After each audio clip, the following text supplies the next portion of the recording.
repercutir a audiência com Braga Neto e o clima político em Brasília, nós conversamos agora com o deputado Paulo Teixeira, que é secretário-geral do Partido dos Trabalhadores. Mas antes da gente fazer a primeira pergunta ao deputado Paulo Teixeira, quero pedir licença ao deputado e também para trazer para os nossos telespectadores da TVT e ouvintes da Rádio Brasil Atual um trecho da participação do deputado na audiência com o Braga Neto. Vamos ver. Ministro, eu sou autor de uma notícia-crime contra Vossa Excelência, para investigar se Vossa Excelência ameaçou o Parlamento brasileiro e para investigar se Vossa Excelência teria dito que se não tivesse o voto impresso, o senhor não teria eleição em 2022. Eu quero dizer que quem decide sobre voto impresso não é Vossa Excelência. Quem decide sobre voto impresso é o Congresso Nacional. E Vossa Excelência caberá obedecer. E caso não obedeça, será preso. Boa noite, deputado Paulo Teixeira. É prazer falar contigo. Seja muito bem-vindo. Boa noite a vocês e a todos os telespectadores da TVT. Maravilha.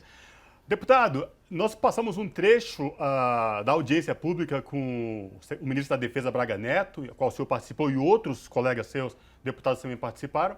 Queria que o senhor trouxesse para a gente como que foi essa audiência e como o general se explicou em relação àquela possível manifestação de ir contra uma decisão do Congresso e de não respeitar aí as eleições do ano que vem.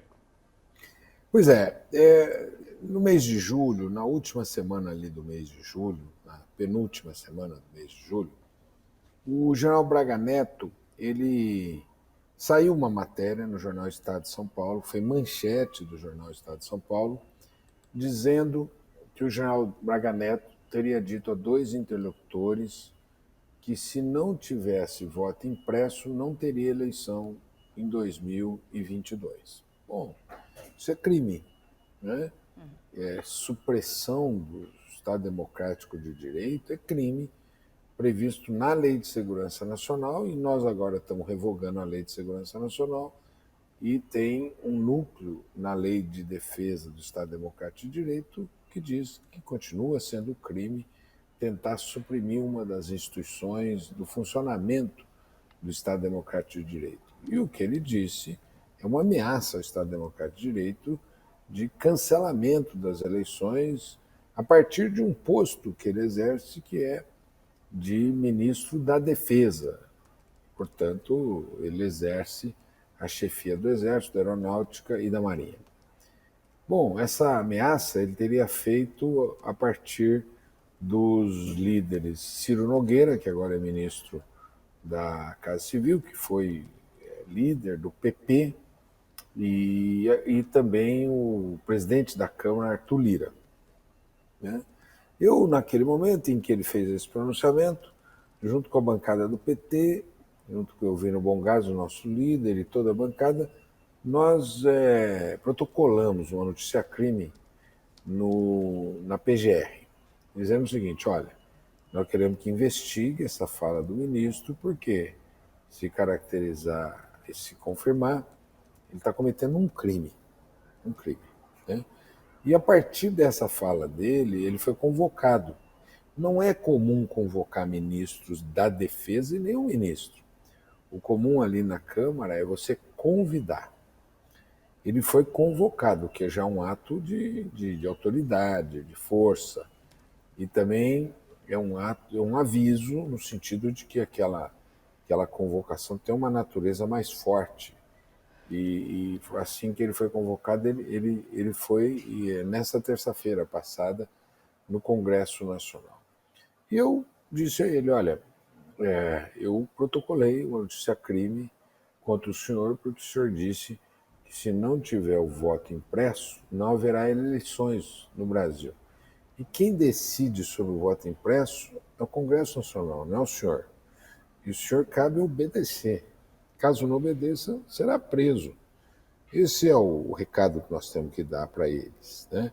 Que é o que eu disse, está previsto na Lei de Segurança Nacional, está previsto também na Lei de Defesa do Estado Democrático de Direito, e um sujeito como ele não pode falar isso, nem on e nem off, mas muito menos pode pretender isso aí. Sem dúvida. Bom, aí ele disse que não teria dito, que já houve desmentido, e o que o presidente disse para ele que vai trabalhar dentro dos limites da Constituição, mas é aquela história do caranguejo, né? Ele está sempre a soltar a sua ferroada, né?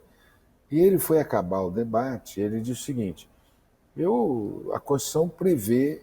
Primeiro, ele quis falar do artigo 142, entendendo que o 142 permite a intervenção das Forças Armadas em qualquer um dos poderes. Não permite.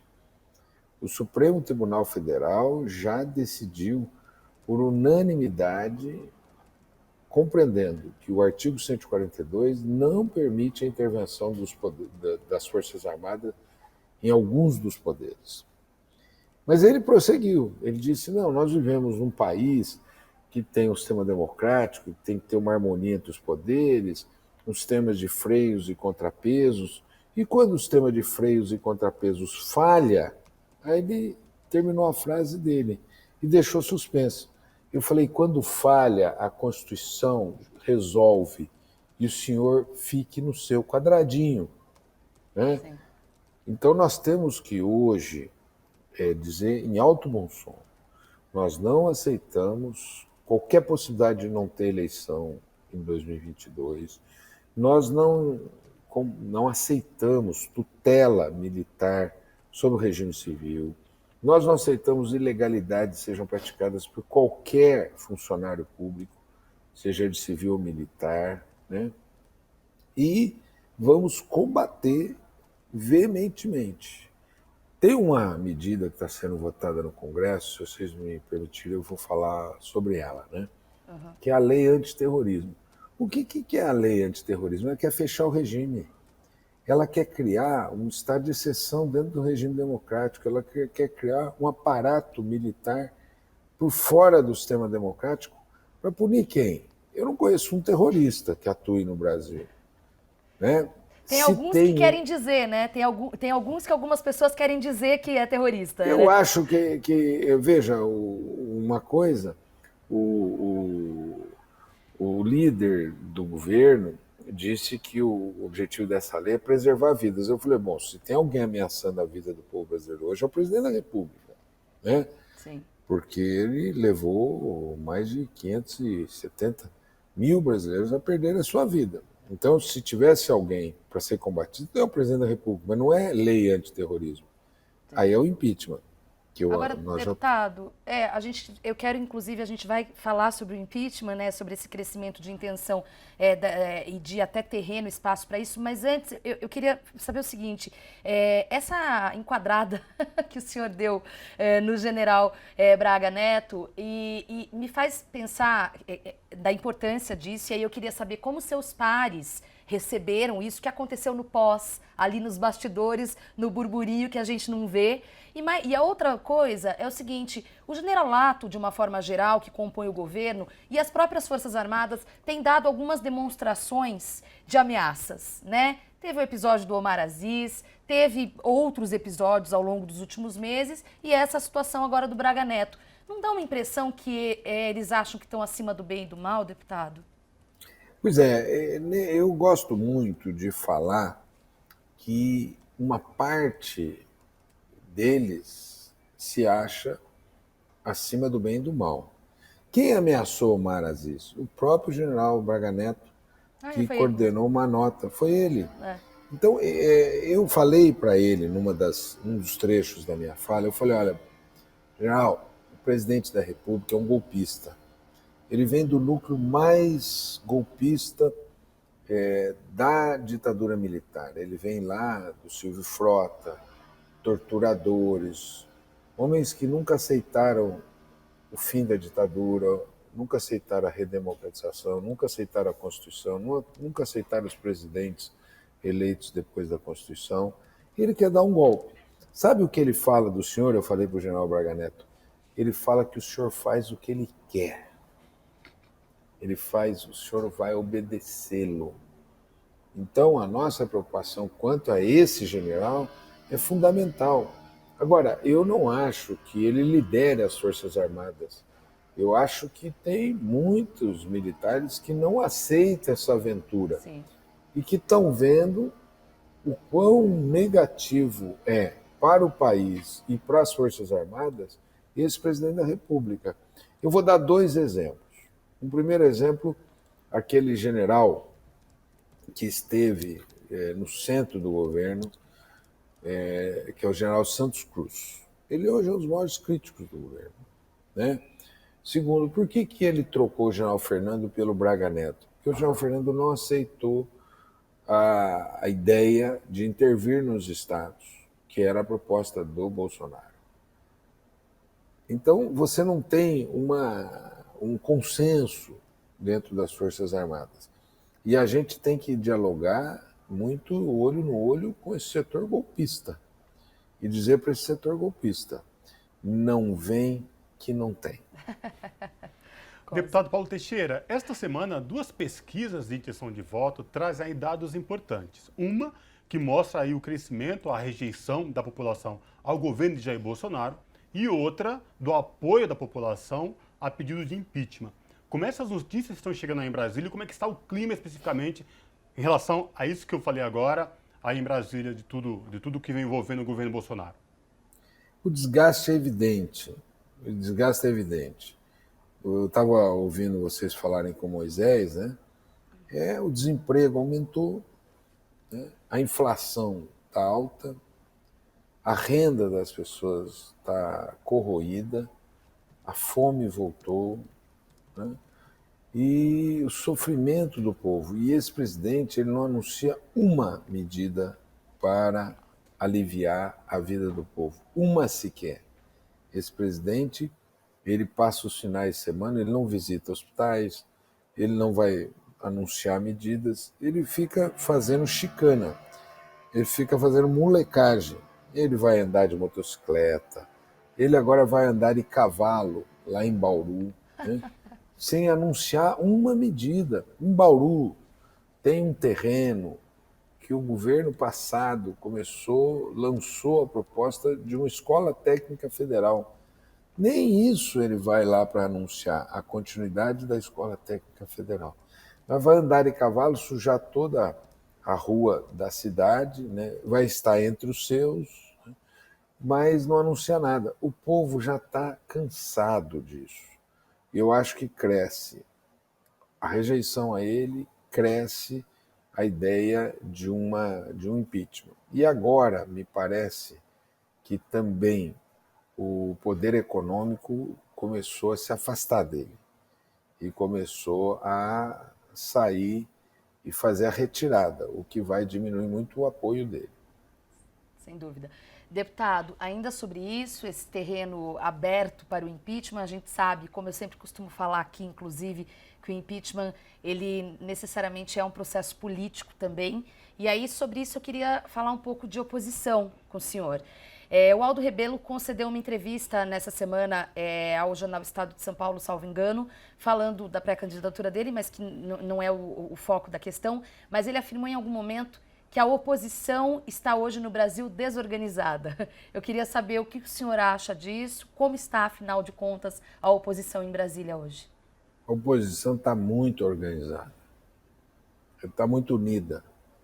Nós já propusemos, né, o Brasil inteiro, mas só a oposição juntos, já propôs e já protocolou mais de 15 pedidos de impeachment. E a oposição está firme no Congresso Nacional. Então o problema nosso não é da oposição. O problema nosso hoje para tirar o Bolsonaro é de 4 ordens. A primeira é que a agenda dele é a agenda da elite brasileira de privatização. Por exemplo, ele já conseguiu aprovar a privatização da Eletrobras, agora ele quer privatizar os Correios e os juros estão altos. Então, a agenda dele é a agenda da elite. Então, uma parte da elite, ainda que a outra parte esteja se retirando, está com ele, porque ele está fazendo o que a elite quer. Paulo Guedes faz o que a elite quer, que os endinheirados querem. que nem diz o economista Paulo Nogueira Batista, ele faz o que o povo da bufunfa quer. Esse é o primeiro obstáculo. O segundo obstáculo é que ele está usando o orçamento, através do chamado orçamento secreto, orçamento paralelo, para organizar uma base de governo. Você viu o que aconteceu no voto impresso, né? Todo mundo sabe que o voto impresso é pior do que, é mais atrasado do que sapato de plataforma, orelhão. Orelhão é bom. Não é isso? Não, tudo isso junto. Né? Agora, ele conseguiu 229 votos por conta da manipulação do orçamento da União. Terceiro, ele também tem o Procurador-Geral da República perto dele que não o denuncia, todo mundo está vendo. E quarto, ele conseguiu prender uma parcela do povo brasileiro dentro dessa bolha das fake news e dessa teoria da conspiração. Vejam, há 15 dias atrás, ele levou um monte de gente para a rua defender o voto impresso. Quer dizer, é gente que está sendo alimentada, né, nesse fanatismo e que segue o fanatismo, né, essa teoria da conspiração. E isso, eles são muito bem orientados, porque tem um norte-americano, que vocês dois conhecem bem, e o telespectador também conhece bem, que foi o mago do Trump e o mago do Bolsonaro, que é o Steve Bannon. E ele que dá os ingredientes para esse cara. E agora o Eduardo Bolsonaro esteve nos Estados Unidos, esteve com o Steve Bannon, né? Esteve com o Trump também. Então eles estão nesse jogo, que é um jogo de manipulação. Por essas 4 razões que a gente ainda não conseguiu tirá-lo da presidência da República. Agora, a popularidade dele vai esvaindo, né? Vai derretendo. Com certeza. Vai ter uma hora que nem fazer acordo com o Centrão mais vai dar certo. É isso. O pessoal do Centrão diz, a gente vai com ele até a cova, mas não pula na cova. Bom, e com isso, quero agradecer demais a participação do deputado federal Paulo Teixeira, do PT de São Paulo. Prazer imenso em revê-lo, deputado. Até uma próxima oportunidade. Muito obrigado, é um prazer falar na TVT. Parabéns à TV dos Trabalhadores e um grande abraço para as telespectadoras e para os telespectadores. E parabéns vocês dois por dirigirem o programa de jornalismo da TVT. Muito obrigada. Obrigado.